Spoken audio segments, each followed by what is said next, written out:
Welcome back to the Peer Perspective Podcast. I'm your host, Calvin Blaircom. We have another great episode for you today, but before we get started, if you or someone you know might benefit from today's message, make sure you like, subscribe, and share the episode. Your support means the world. In today's episode, I have the pleasure of sitting down with Sheli Jo Metzger. I actually came into contact with her when she participated in a recovery panel during the We Support Recovery event this past September. Unfortunately, due to limited time, we were only allowed to talk for so long, and I invited her to come on and give us a little bit deeper dive into her backstory. I was just blown away with how much she's overcome and some of the unique perspectives she's able to offer. Her story is incredible, and to go from being addicted to meth to actually being able to support people in the same environment, the jail setting that she once was housed in, it's just amazing.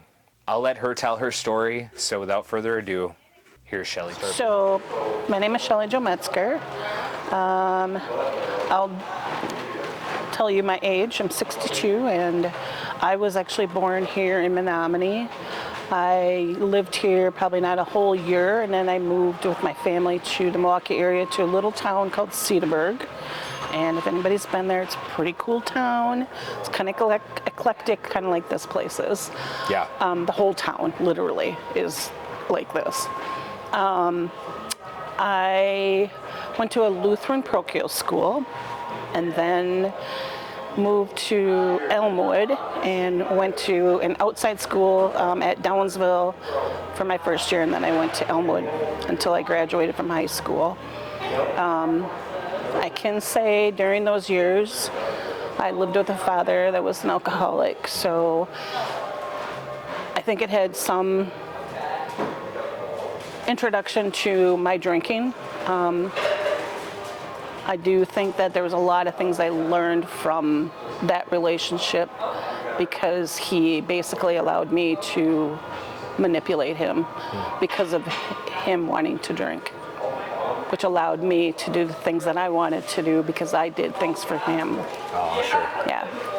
So like driving when I was 14. Yeah. Because then he could drink and not drive and not get a DUI. So I think it was a, quid pro quo kind of thing. Sure. But yeah, I think, actually my addiction started fairly young. I'm going to say, I started drinking probably when I was 14, but I don't think I really drank until I was probably, I'm going to say more around like my 16-year age. And then I dropped off of it my senior year in high school. So I was 18, I didn't drink very much. I really tried to focus on high school, but I don't know, living with a family that drank a lot and being in this city and that is very focused on drinking, and then being obviously in the state, I turned to it, and it was where I could just have fun all the time. So yeah. I would say, I tried to live a fairly normal life. I got married when I was like 23. Unfortunately, it was out of the fact that I thought I was supposed to get married. Yeah. And it was really sad because that didn't really work. I was married for 15 years. But I was a bartender most of my adult life. From that time I was 18 till I was 38. So, and the drinking kind of went right along with that. Right. Right. As far as like drugs go in my early ages, that did not happen. Okay. I was not drawn to drugs in any way, shape, or form. Yeah. Like, I had maybe smoked marijuana like twice when I was an older teen, but other than that, I didn't like it. And I tried cocaine when I was like 21, and I knew instantly that I would be addicted to it if I had to be around it, so I just said I can't be around that anymore. But I didn't do drugs again until I was 38 years old. Wow. So it's kind of an anomaly. That's not, I mean, I mean, a lot of times people's experiences, it's like they try it and they're hooked, or they try alcohol the first time and they just love it, you know, and that just wasn't really your experience. And the alcohol, you know, I continued to drink it, and I drank pretty heavily. Yeah. I definitely drank pretty heavily. It was pretty much the focus, you know, of everyday life, really, because, you know, I sought out the events that would go around alcohol. So Yeah. darts, Yeah. pool, you know, stuff like that. So I made sure that I was all day at the bar working, but then all night. Sure. So it was an everyday, all day thing. But yeah, as far as the drugs, though, that didn't happen until I was like 38 years old. When did they become like problematic for you? When I was 38. So like, was it just what, do you remember the circumstances that? So as far as, like, if you're looking at dates-ish or years, so at 38, I started using cocaine. From cocaine, it went to methamphetamine. Sure, yeah. And obviously, methamphetamine was the choice over cocaine.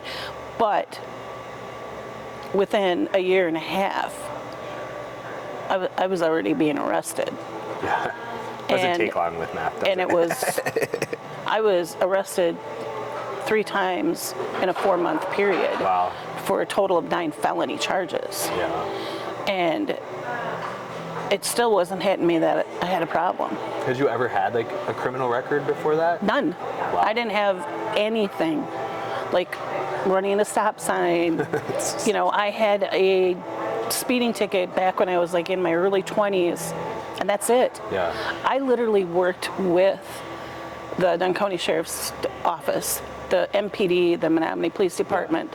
I was part of the JCs here. I was involved in the community. Even though I was a bartender, I was still super involved in the community. Yeah. And when this came up, everybody was totally and completely shocked. Yeah. Obviously, my family were devastated because it wasn't alcohol, it was drugs. So, right. yeah. I know from my experience, like, it was kind of like after the bar, you know, we were hanging out, somebody said, oh, here, do a line of this, you know, and I'm like, okay, you know, I'd already done coke, and nobody really specified what this was. It burned a lot more than coke did. Yep, definitely. And but it was pretty much like off to the races at that point. Like, I loved, it's almost like it gave me everything that alcohol had given me, just with a different substance. Yeah. And I wasn't getting like stupid. Yeah.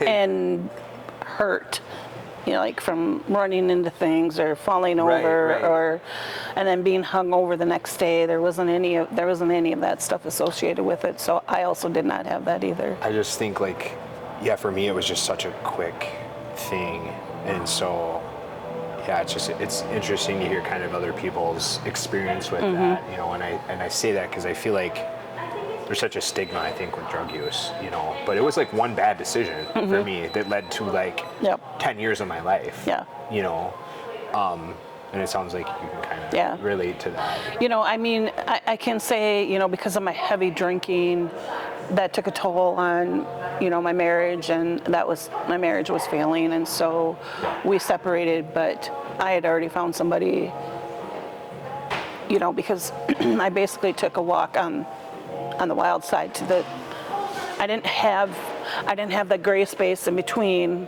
where I feel like that's where some people have that gray space of using. I didn't really have that. I went from, you know, 0 to 1,000 without the stuff in the middle. I just zoomed right to it. And I knew when I dated him that it would be bad. It would be wild. It would be probably cops involved. And I was okay with that. I wanted to take a full-on wild ride, but I wasn't really thinking about the consequences either, though, you know. And it was a great ride.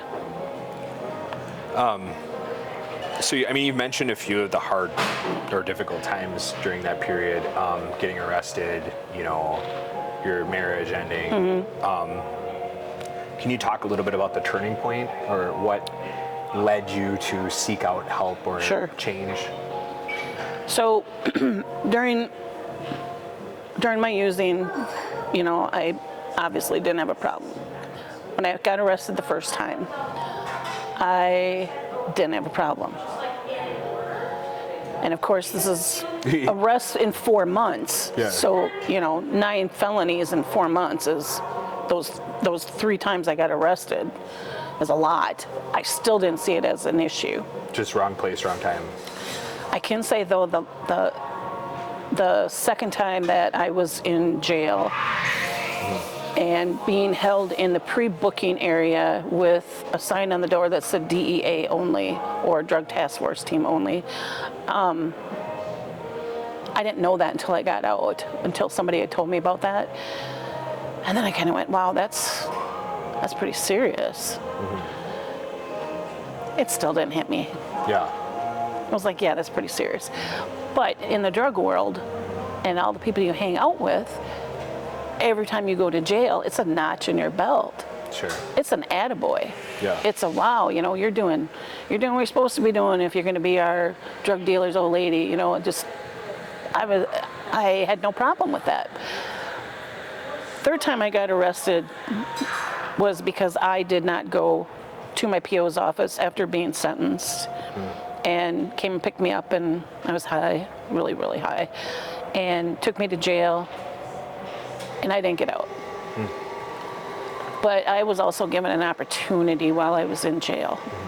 And I give a lot of kudos every time I see the sheriff at that time. I tell him I love him because the empathy that the CO showed me while I was in jail made a huge difference on the way I looked at myself as doing the better choices and not continuing to be, a person that's being incarcerated. Yeah. But then on top of that, I was given the ability to go to Arbor Place for treatment. Okay. Yep.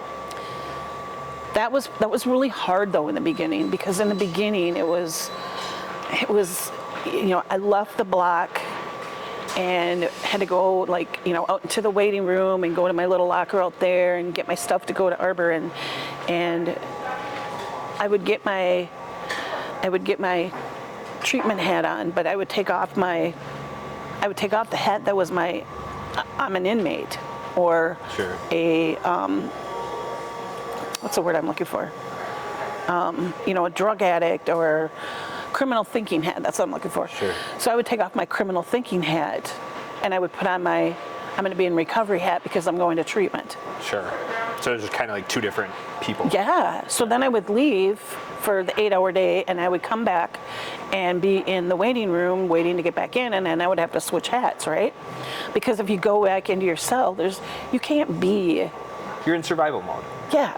I mean, you're trying to just survive. Exactly. In jail. You can't be the same. I get that. You can't walk in going. So you were leaving the block to go to treatment during the day, and then coming back to jail at night. Yep. Got it. Okay. Yep. 5 days a week for 21 days. I did that. Yeah, and it was probably, I'm going to say about a week and a half into it, but I was still. My first week at the treatment center, all I did was cry. And complete denial. Yeah. Then the second week, I started out kind of being in denial, but it started hitting me as going, wow, you know what? I might be an addict. Yeah. I really might have something wrong with me here. Because when you think about time-wise, that's not right. Yeah. To just all of a sudden do drugs and be in trouble within a year and a half's time. That's, wow. So I would come back to the block and do a little chitty chat with the girls about what I did. Yeah. However, by the end of that second week, the girls would be sitting around the table waiting for me and going, okay, tell us about your day. Yeah. And I literally was able to take off my criminal thinking hat and put on my recovery hat and keep it on. So I don't know what the actual turning point of what's going to make me see that I need it. I think it was a combination of a lot of things. Yeah. But after that second week, I was just like, I went to the treatment center and said, give me whatever you got. Yeah. And then I don't have any time left. Right. And so I finished out, and I wrote to my probation officer and said, I need more time. Whenever that is, I need you to send me back to treatment because I need more time and I need to learn more. Yeah. And so they gave me 30 days of the end of my jail time to serve my sentence still, but I got to go to residential treatment. Oh, nice. And so I literally walked into, and I will never in my life forget this, I literally walked into the treatment center through that second door and really loudly said, I'm back. And the people down the hallway went, oh my God, Shelley's here. And I was like, I am, give me what you got. And I was just so super excited. And to be honest with you, that has never, ever died in me. That true, honest, I want to learn and I want to know what I can know to be a better person. Yeah. And that's a long time ago. That's over 20 years ago. Maybe that's a good segue to kind of move into your transition from personal recovery into your professional work. I mean, how long or when did you make the decision that this was something that you wanted to pursue professionally or work in the field? So actually, after getting out of jail, and being a felon, Yeah. I didn't know what to do. I couldn't go back to my other job. I worked at a hospital, and obviously I was not going to be able to work at a hospital again. So I worked in assisted living homes, and I didn't make enough money to live on. Sure. I mean, I barely was getting by, and if it wasn't for the help of my family, there's no way I would have continued to get by. However,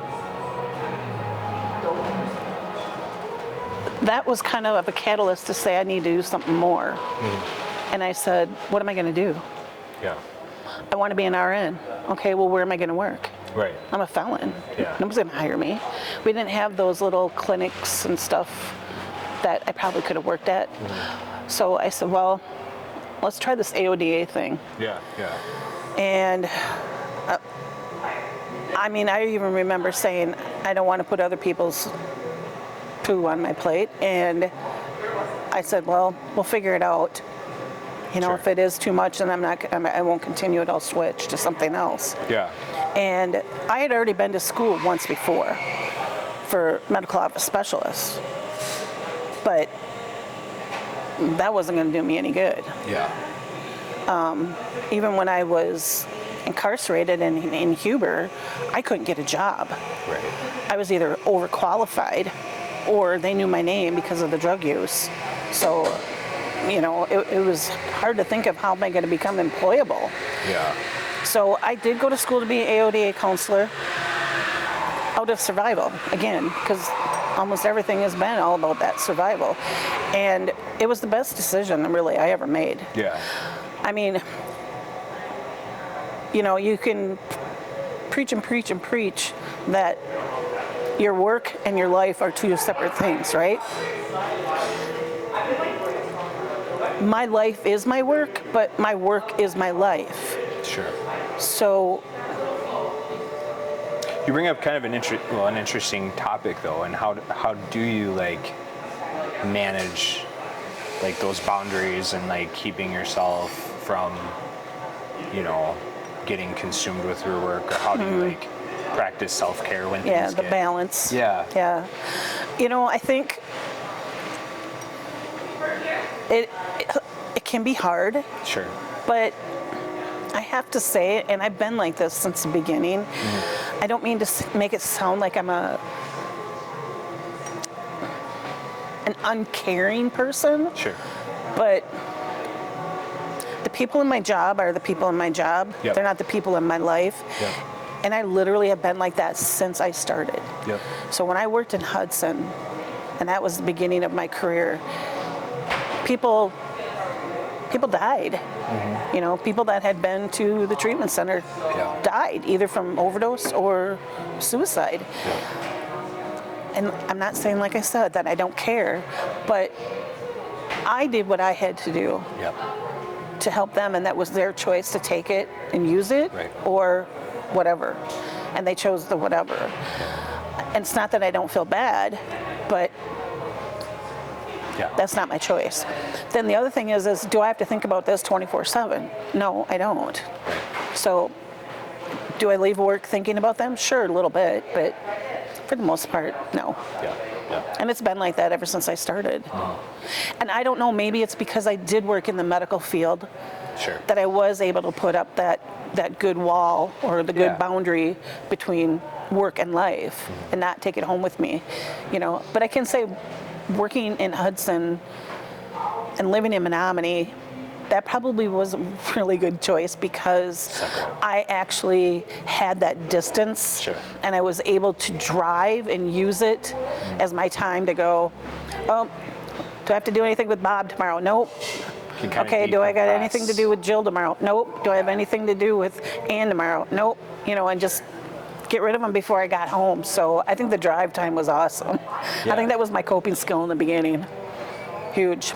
Yeah. Yeah, and I ask a lot for my own, because some days it's like, you almost end one job and then you start your own, and then sometimes there's like crossover, and like I go to a recovery meeting and I run into somebody so there's a lot, working and living in the same communities, Yep. like it's hard sometimes, you're constantly taking off hats. And I think too, part of the issue of being a person in recovery and then working in that same field is that and this is me, Yeah. and a lot of us do this because I see it, we do, and that's a you, by the way. So we do, and that can be a huge burnout. Sure. And I used to always say, oh, I live off of stress. I live off this. I need that anxiety. I need all of it. Yeah. I really don't. Yeah. But I can say it was really hard to let go of a lot of things. Yeah. But I know when I first started in school for AODA counseling, I'm going to be honest, meetings were not a priority. Before that, meetings were a priority because my connection to the people in recovery was my lifeline. Yeah. Between the jail, treatment, and NA, I would have never stayed sober, clean and sober. Never, ever. NA was totally my lifeline, but then it turned into AA. So whatever that is, doesn't really matter what your group that you go to is, but again, I did do a lot. Yeah. And yes, and this this is funny because Andrew, he's the father of recovery here, and I'm the mother. So he's my husband, and I'm his wife. So, and we call each other that. So, but I don't do anymore. I gave that up here a few years ago. But that can be a definite burnout too after a while. Yeah. And I don't have any kids, and you got kids, man. Yeah. Yeah. You got to watch it, you know. Yeah. But it's hard not to too, because you're working with people's lives and you can save people, Yeah. Can you save people? No.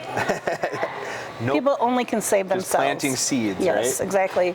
I know people used to say when I worked at one of the treatment centers as what they called RTW or tech, they'd say, well, what do you do? And I'd say, well, I'm kind of like a corrections officer. I'm an adult babysitter, And they'd be like, oh, that sounds really boring. Like, no, it's really not. It's really not boring at all. I think that was also a good segue into being a counselor. Yeah. Because I think the other thing about being a counselor and being in recovery is really knowing your boundaries, like how much can you help them? Yeah, for sure. Yep.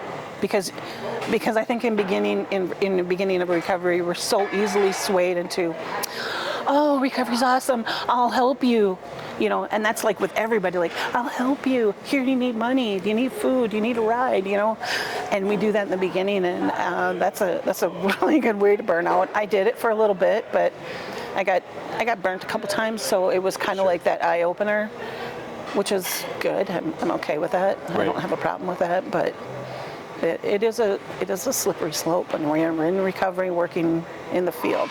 Yeah. So maybe this is a good time to kind of, so your story is really full circle in a lot of ways. It definitely is. But you ended up working at the jail that you were once Yes. housed in. Can you tell us a little bit Sure. about that and how that came to? Yep. So after being, a residential treatment counselor, a residential admissions counselor, prevention specialist,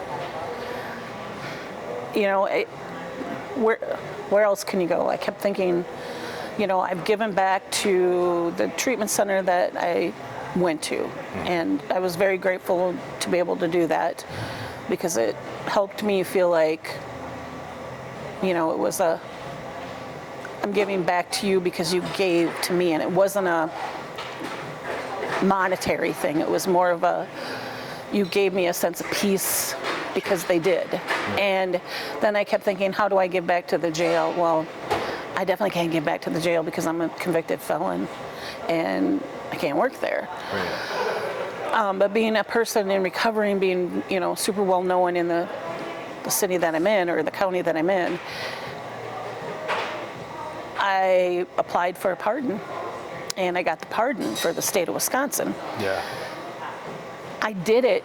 I really literally did it because of my community. I didn't really do it for me, but the comeback on that was I ended up doing it for me because if I didn't have the pardon, I wouldn't be able to work at the jail. Yep. And they had contacted me and asked me if I would start a medication-assisted treatment program inside of the jail. And my immediate thought went to, no, I'm a felon, I can't do that. But then my second thought was, I'm a pardoned felon, I can do that. And I was so excited. Because some of the people that were corrections officers when I was there were still working there. Sure. And they still are right now. There's a couple that are still there. So it was pretty cool, actually, I can say. It still is pretty cool. I still see myself when I talk to the sheriff or anybody else that's worked there. I still see myself in the orange for a couple seconds. Yeah. I'm still the inmate for just a couple seconds, and then it goes away. But I don't think that'll ever change. Yeah. I think that's the forever lasting trauma that we get for being incarcerated. Yeah, so, fast forward a little bit, you had some pretty exciting news. So maybe you could talk a little bit about the therapeutic community. And then you guys were awarded a grant recently. Maybe you could talk a little bit about the therapeutic community. Oh, for the yeah. So 3 years ago, the Dunn County Criminal Justice Collaboration Council applied for and received a grant to start the medication-assisted treatment program in the jail. So I started that, and that's been running now for 3 years. But a year ago, they applied for a grant to, well, I shouldn't say they applied because the one previous was through the Department of Justice. And since there were already jails working under that grant, those jails were chosen, out of those jails, 4 were chosen to say, would you like to start a therapeutic community? We have this grant that we can give you. We still kind of had to apply for it in its own way, but not really. Sure. But we were awarded, we were one of the people that were awarded, or we were one of the jails that were awarded out of the 4. One of them dropped out, so there's only 3 that are being paid by a grant funding to run a therapeutic community inside of their jail. Okay. Which just, I have to say, the full circle thing, just this kind of a job, knowing that I can help people directly in the jail, this is awesome. I feel like this is where I should have been like forever ago. But, there wasn't a therapeutic community forever ago either. Because this is normally done inside of prisons, not inside of jails. So yeah, can you talk a little bit about like the structure of it? Like what does that look like inside of a jail? Like how are people able to participate in that? Like what? So every jail is going to be a little bit different because of staffing and their own rules and everything. But the way we do it is that, so you have to have one set aside block just for those people to go into. Okay. So let's say you have 6 blocks and one of the blocks is a female, but the other 5 are all male. Yep. And then you have this other set aside block that can be for one gender. Sure. You can't have both. So we chose male. So we have one male TC, therapeutic community, and the only thing that they have to do for the Department of Justice is give us a UA. Okay. The rest of it is up to us. So every jail gets to choose however they want to run it and do it. But because our jail has a program director who has 60 plus different classes, groups in her pocket to run every month, we have probably anywhere from 10 to 15 different classes that are ran each month. Sure. So every day there's probably 5 or maybe 6 classes that are being ran each day. Sure. So I don't have to run a class. I don't, because there's so many. Yeah. So I don't have to run a class specifically for the TC, but if we do have interns that come in to work with us, we will have them run Got it. a TC specific group inside of there. So they will actually literally go to that block and go inside of there and run a class or group once a week or whatever it is, 2 times a week. And it's like a group therapy or like recovery focus? It's usually, most of them are more educational based, as in, Okay. like this group could be on relationships, or this group could be on communication, and then those are all usually based off of like a workbook, like through the Change Company or other things. But we also offer CPR to the inmates, mental health first aid, and both of those are nationwide actual certificates. Yeah. So there's a plethora of that stuff going on. So in this specific TC in Dunn County, they have to be going to at least one of those to be a participant. Okay. They don't have to pass the UA. I don't care, because that's the reason they're going in there, right? Because they have an addiction issue. They have to be up from 10 a.m. to 4 p.m. Okay. This is my rule. And they have to have their bed made, because I think between 10 a.m. and 4 p.m. they need to try to be a productive person.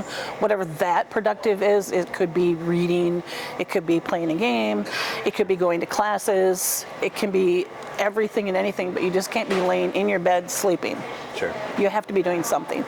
Because if you were to leave the jail setting and go out to your community and get a job, you're not going to be able to just not take a nap. That's kind of the world. Yeah. But I also did have the TV turned off, so the TV's not on from 10 a.m. to 4 p.m. Because you can't watch TV while you're at work. So there's some specific rules that they have to follow there.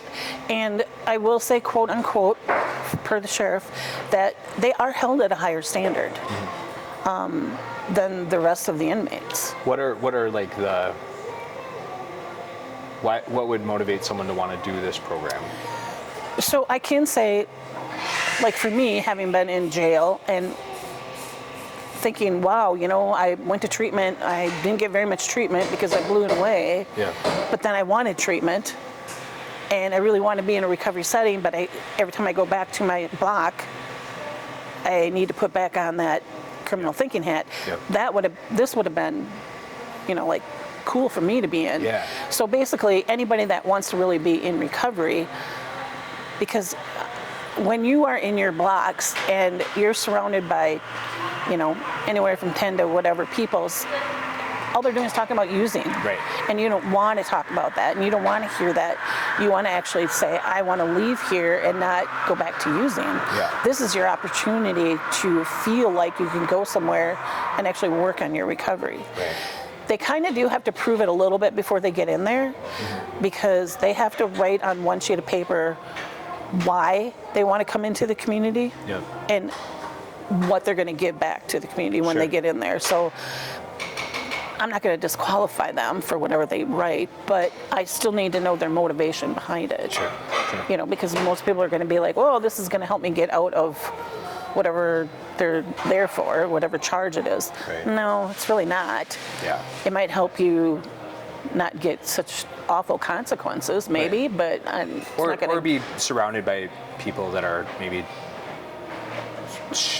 have the same aspiration and want to do better and want to focus on recovery versus jail talk. Yep. The other thing, though, too, that really is hard, and this is, depending upon every jail is a little bit different, but the classification you have to be a medium.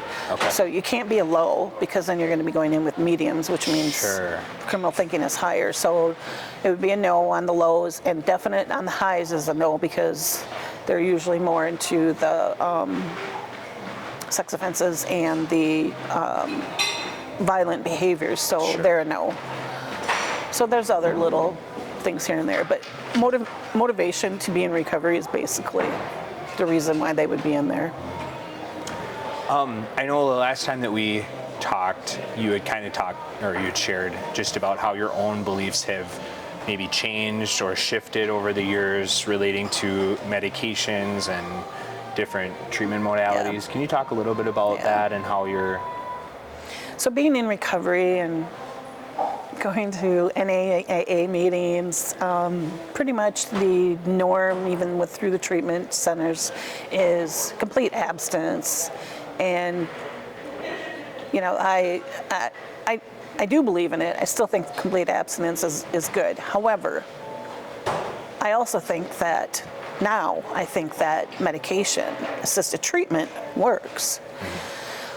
But I didn't think that before, because those medications usually have at least a partial, substance in it, like opioids. And I didn't believe that meant you were substance-free. Sure. But I can say, and this is another one of those instances where all of a sudden it just went, whoo, I don't know where this came from, but I am totally now aware of the fact that all of that thinking wasn't about the client, wasn't about the patient. That was about me. Yeah. And if I'm going to do client-centered care, it's not about me. It's about the client or the patient. Right. So that has to stop. Yeah. So, however, though, from having worked at a methadone clinic and now with a medication-assisted treatment program, I can see how it does help, and I can see that it does work to do it. Yeah. Because not everybody is going to be the same. Yeah. We're not all the same. Right. We never will be. So what works for you isn't going to work for me, and what works for me probably isn't going to work for you totally. So, yeah, I've changed my mind completely. Well, I mean, what would you say to professionals or people that are struggling with that idea? I mean, I know I kind of had a similar process with all of it, and it wasn't until I really talked to people and then I started to see, people that really benefited from these, medications that I think my viewpoint shifted. But what would you say to someone who maybe is struggling with that? I think the first thing to look at is it about you or is it about them? That's the very first thing. But the other thing is how educated are you on this? Yeah, exactly. Because in the reality of it, you're not. Right. And I will tell you that right now, you're not.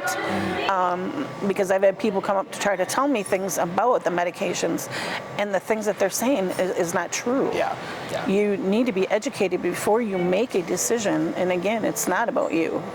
So I would say those two things are pretty important, is look at yourself and look at the education that you really have, and who's it about? So looking forward, what do you foresee the future of you know, your work or the therapeutic community at the jail? Or...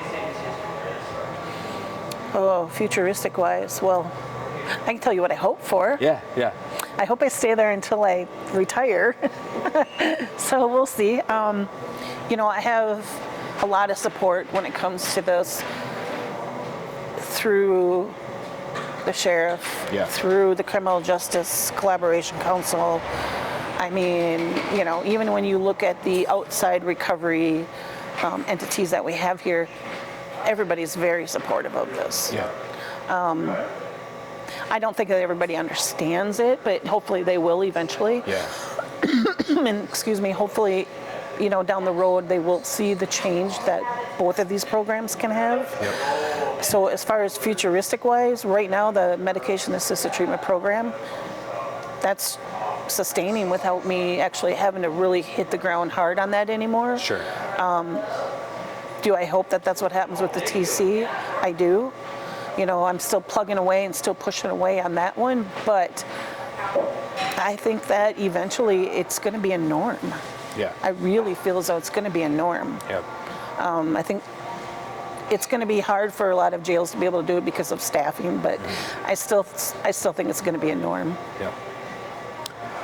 Well, I just appreciate meeting with you so much. I knew based on our previous conversations and then, you know, talking with you at the panel, like you just have a wealth of knowledge and you have an incredibly inspiring story. I want to kind of give you this last opportunity, you know, based on your experience, like what would you say to someone who's breaking into the field but has some of these barriers like felonies or, you know, just different challenges going on? Like what would you say to offer some hope?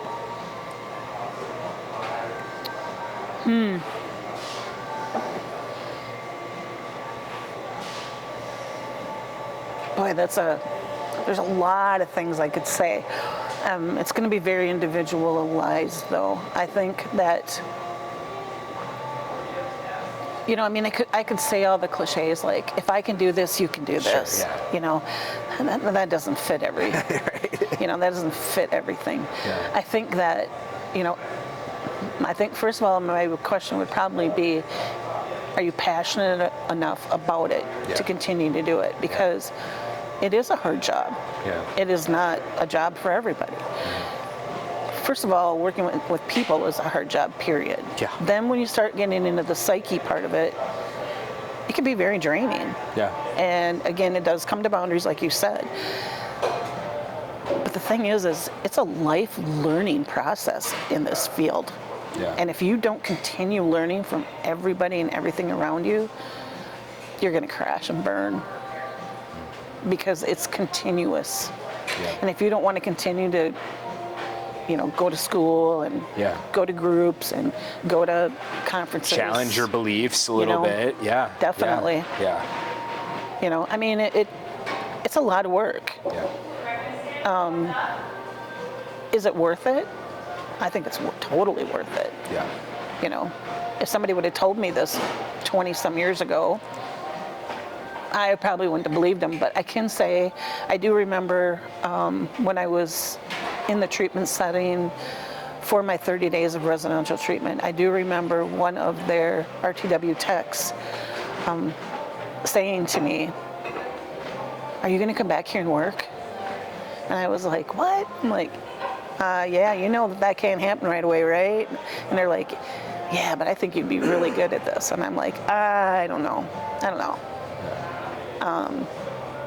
don't know. I don't think everybody's out to be this. Yeah. But I really do think it's look deep inside of you. What do you really want to do? Because if you're not passionate about whatever you do, then you shouldn't be doing it. Right. Period. And again, this is all about people's lives. Yeah, I mean, I don't mean to scare somebody away from it, but it's honest. You know, you know, if you want to be a clerk at a store, okay, you're still working with people. Yeah.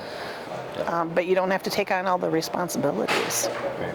Because there is some responsibilities that come with this. Yeah. But they're your responsibilities when you're at work, but not at home. So yeah. Well, this has been really just a great conversation, and it's been amazing to get to know you a little bit deeper. And I guess I just want to give you kind of the last opportunity if there's anything you want to say or share. No, I just say kudos to everybody that wakes up every day and says, I'm going to make a choice. Yeah. And that choice is going to be substance free. Yeah. You know, it doesn't have to be about being perfect. Yeah. There is no perfect. Yeah. So, you know, and most of the times when it's not perfect, that's the time you're learning, or you should be learning, hopefully. But yeah, I don't know. Life's a journey, it's not a destination. Absolutely. That's been my saying since I've been out of treatment. Life's a journey, not a destination, because it definitely is.